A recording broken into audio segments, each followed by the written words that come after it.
हाथरस में गौशाला की सेवा करने वाले गौसेवक को कई माह से नहीं दिया वेतन। बिना वेतन दिए गौशाला से सेवा की समाप्त, जिससे आक्रोशित 3 गौसेवक चढ़े पानी की टंकी पर और सेवा बहाली व वेतन देने की मांग की। मौके पर पहुंचे पुलिस और प्रशासन के आला अधिकारी, जिनके द्वारा उन्हें वेतन देने के साथ ही सेवा बहाली का दिया आश्वासन और टंकी से नीचे उतारा।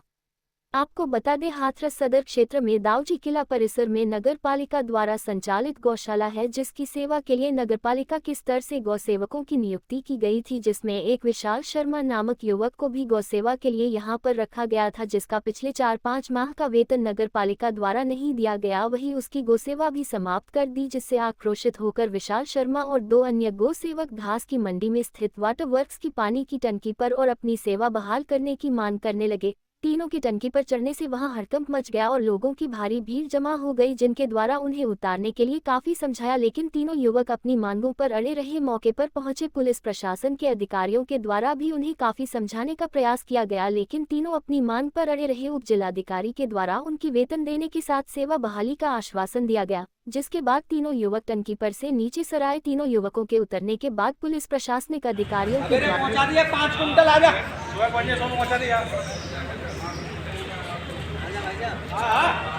यही बात है कि सब फिर बुला ले और हमें फिर उतरवा ले। ये बात है गई धीरे आइए संभाल के मास्क निकालना पड़ जाएगा लिया।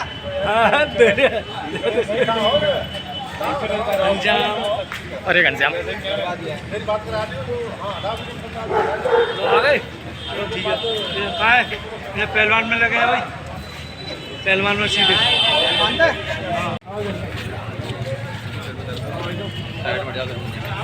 आजा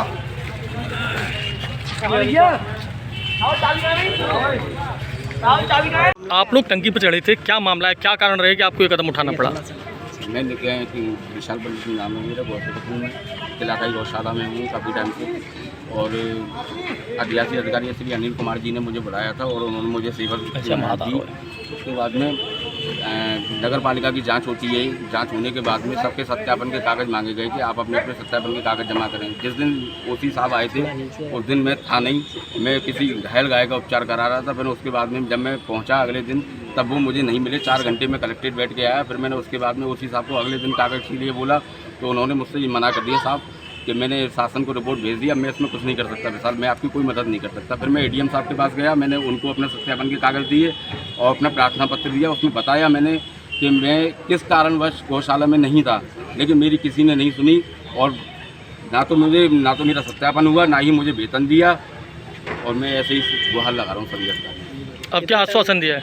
अब तो ये कह रहे हैं कि आप आ जाइए और बात करते हैं। और दूसरी मांग ये है कि किलाखाई गौशाला के अंदर कितना महीना निकल गया, चरी चलते हुए हरा चारा नहीं पहुंच रहा वहाँ, और गाय जैसे भूसा खिलाया जा रहा है, भूसे से गाय की और इम्यूनिटी कमजोर होती है, उसको पचाने में कम लगता है, दम लगती है, एनर्जी वेस्ट होती है। जब तक उसको हरा चारा नहीं मिले गाय मरती है वहाँ, हरा चारा पहुँच नहीं रहा है वहाँ। और भैया ने अपने व्यक्तिगत उससे एक जो हमारे रामकुमार लाला जी हैं, मैंने किलाखाई गौशाला में दानदाताओं को जोड़ा, जिससे गायों को एक अच्छी उनको खान पीन मिले, हरियाली मिले, ताकि उनका जीवन और अच्छा चले।